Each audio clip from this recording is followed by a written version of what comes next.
Hello, it's Danielle Mercurio, your astrologist with the second half of April forecast. All right, so I don't know about you, but I am feeling amazing. We have made it through the eclipses. We have made it through all of the times where we have been told, just keep going, just a little bit longer. You can let go of this. You can keep going. You can achieve your dreams. And we're starting to get a taste of that. Jupiter went direct on April 8th, which is the planet of luck and prosperity, and we're starting to see our worlds expand. We're starting to see what we're really capable of, and we're getting feedback for it. We're starting to see other people acknowledging what we're doing. And that's pretty amazing, right? It's a really good feeling to get some kind of affirmation in alignment with what you've been working so hard for. And that's where we are right now, which is just awesome. So I want to commend you for the work that you're doing. Of course, there's always work to do. There's more to come. But in the meantime, really just feel good at where you're at. Yeah. Go you. Okay, let's get into it. We are going to talk about Pluto, which I'm really excited about because I don't really get to talk about Pluto that much. And it's going to be highlighted on April 16th and April 17th. For 2 days, it's going retrograde. It retrogrades very quickly and not that often. It's going to happen again in September for 2 days again. So during these 2 days, Pluto represents transformation. And so since we're in retrograde, and since we're retrograding for 2 days, we are going to feel this intense inner pull to release all the inner gunk that's still kind of deep at the bottom of the well. You have been working so hard on saying, I let go, I am ready to be open to what the universe has in store for me, and there is a lot that has come to the surface. And now all that just kind of extra muck that's just kind of lingering is going to purge out, and it's going to happen really quickly. So you may notice some feelings of tiredness, or maybe you're going to be a little bit cranky. This is actually a great time to do some kind of cleanse or detox. So if your inner body, like physically, is purging stuff, then all the spiritual and metaphysical stuff that you're working on can go right along with it. It's really not meant to be something that I want you to be afraid of. I want you to just embrace it for what it is and know that if you're feeling something, it means it's because you've been doing the work, and now the last bits of it are going to come out. All the little things that are kind of just still holding on tight or just kind of need to be scraped off. Pluto's going to take care of all of that for us. It's a little tiny planet, and it's going to work really fast to scrub your inner subconscious clean and really get you even more so in this place of forward movement and direction. Another big thing that's happening is we have a new moon on April 18th at 2:57 p.m. Eastern Time, and it's happening in Aries. So the sun entered Aries at the end of last month, and with that, it brought our new astrological year. The new year always starts in Aries when it comes to astrology. So for us, it's been a lot of fresh starts, new beginnings, spring cleaning, if you will. And it's been a way to, or rather, this new moon is going to be a way to acknowledge yourself, acknowledge the hard work that you've done, and give yourself a break. This is a great time to go get a massage, get a mani-pedi, go out for a night out and not think about anything. Just be like, tonight I'm going to just treat myself with my friends and have fun, or do something with your family. It's a great opportunity to just acknowledge the hard work you've done and acknowledge what you love about yourself. And so for this new moon, it's always a time to re-energize what it is that you're working on. Maybe it's a time to start something new. Again, we are starting a brand new, fresh cycle with Aries. So having this first moon in Aries is really a time to think about yourself and think about what it is that you need most as far as your self-care goes. So what I want you to do is I want you to write yourself a love letter. I want you to write to yourself and let yourself know how magnificent you are, how hard you've been working, how proud you are of yourself, how much you commend the work that you've been doing, how relentless you've been, whether it's been with your business, your relationships, your body, whatever it may be. I want you to write a beautiful love story about you and what you've overcome and what you're ready to do and what you're already doing that you're feeling so good about. So this is your love letter, this new moon self-love letter.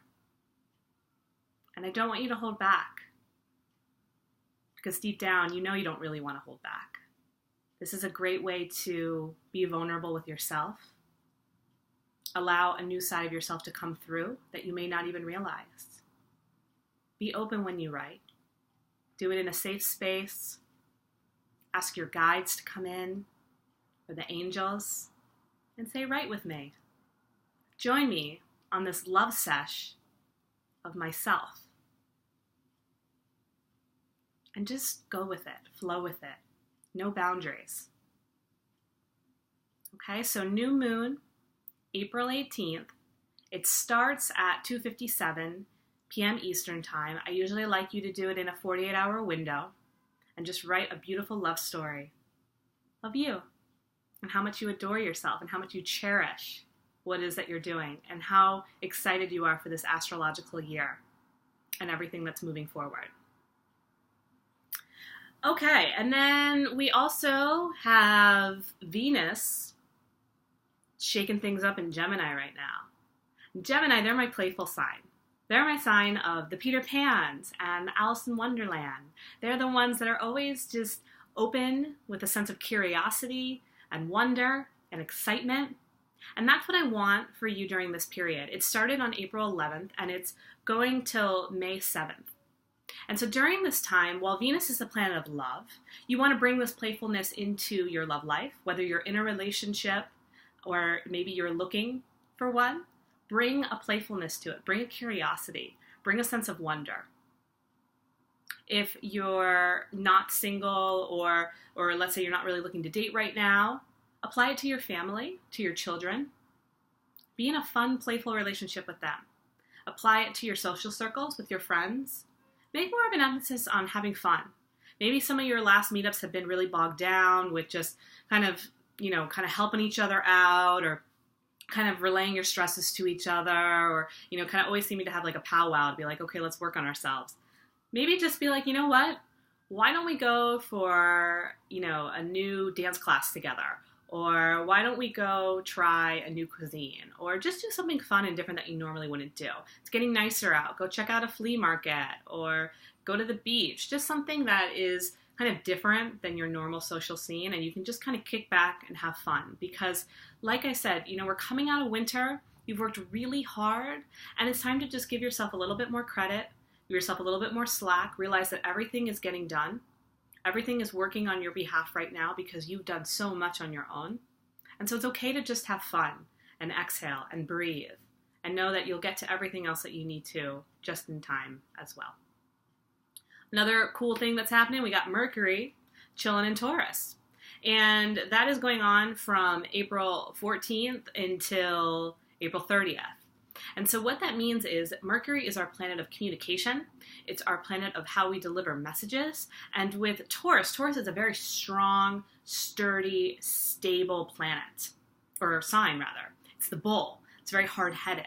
And so this is a time where we have really solid communications. We're really grounded in what we're saying and what we're believing in. We're standing up for ourselves. And a lot of that is coming from the self-love trend that I'm talking about. The more you love you, the more you're going to stand up for you, right? And the planet of Mercury is going to be supporting you while in the sign of Taurus in this way. And Taurus will be moving into the sun on April 20th. So whether you're a Taurus or not, we can take on these qualities of stability, structure, standing your ground. Tauruses also have a beautiful, sensitive soul. They're like my Mother Earth of the zodiac. They are so in touch with the divine feminine. And so, yet again, this idea of nurturing yourself. And when I say divine feminine, if you're a man watching this, you do that too. We all have masculine and feminine parts of ourselves, whether we're female or male. And so honor those sensitive parts of your being. Nurture them. Don't push them under the rug. Don't say, oh, I got to be macho, or, oh, I got to be the one in charge. You can be the one in charge, and you can do it with the soft side too. So explore that. see what it's like to have that relationship of hard and soft as we are in this Taurus season that starts on April 20th. And we already kind of get a kickstart with it with Mercury in Taurus. And earlier this month, Taurus and Mars were synced up, and they're still going to continue to be until May 11th. And Mars is our planet of action. So again, moving in the way that a Taurus would move. So taking those bullish strides forward. That's what I'm going to leave you with for the rest of this month. So to sum up, we have Pluto retrograding for 2 quick days on April 16th and April 17th. And it is a time to really just go inward really deep and really just do a quick flush of anything else that's still kind of lingering in your being that's not serving you. It's a great time to just let go of any last bits of power that you feel like you've had to hold on to and just say, no, it's all good. I trust. I've let go of so much. Take the rest of me. You got it. It's all yours, and I'm ready to just continue to flow and have fun and enjoy life as I'm supposed to. And that moves us into the new moon on April 18th, where we're going to write this beautiful love letter to ourselves and acknowledge who we are, what we love, what we're doing that's so fantastic, and what we expect to come going forward. And you're going to take that letter, and I want you to save it. I want you to put it somewhere special, either up on your altar, in a precious journal that you have. Maybe keep it folded up in your wallet or in your purse so you're always carrying it with you and you can refer to it, or download it into your phone. And I want you to hold on to it until we reach the new moon, or the full moon rather, in May 4th, I believe. And then after the new moon, just work with this fun planet energy we're having with Venus and Gemini syncing up. Where can you be more playful in your love life, whether it's your actual love life with an intimate partner, or it's a love life with your children or your friends. Just making things a little bit more fun. It's spring, the sun's coming out, go out and play.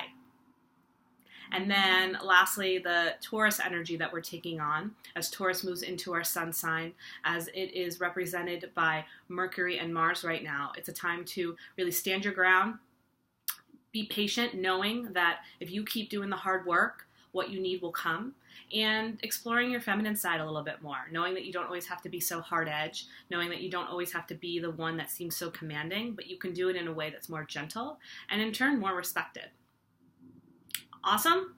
You got it all? I think this is a pretty great recap of the next 2 weeks, and it doesn't feel like it's going to be anything that's really burdening, and it's just going to be a time where you can just be you, express yourself, and just kind of exhale a little bit.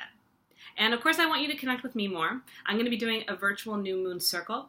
It's going to begin on the eve of the new moon on April 17th in the evening, but you can watch it all weekend long. You can find the link below this video to sign up, and you'll get the link to my new moon video, which will lead you through a series of meditations, journaling exercises. There'll be Kundalini exercises that we'll be doing, as well as calling in the angels. And so it'll be an hour packed of new moon festivities to help you really re-engage with this new moon and really tune into the love that you have for yourself and really prepare for the spring and what's to come. And so I encourage you to sign up. You can do it whenever works for you throughout the weekend. And then, of course, you can always get in touch with me for one-on-one astrology sessions as well. They're the most fun things to do. I love nothing more than to get into your birth chart and tell you what's up. So until May, I hope to connect with you prior. But if not, I'll be back with another rockin' astrology forecast. Bye, everyone.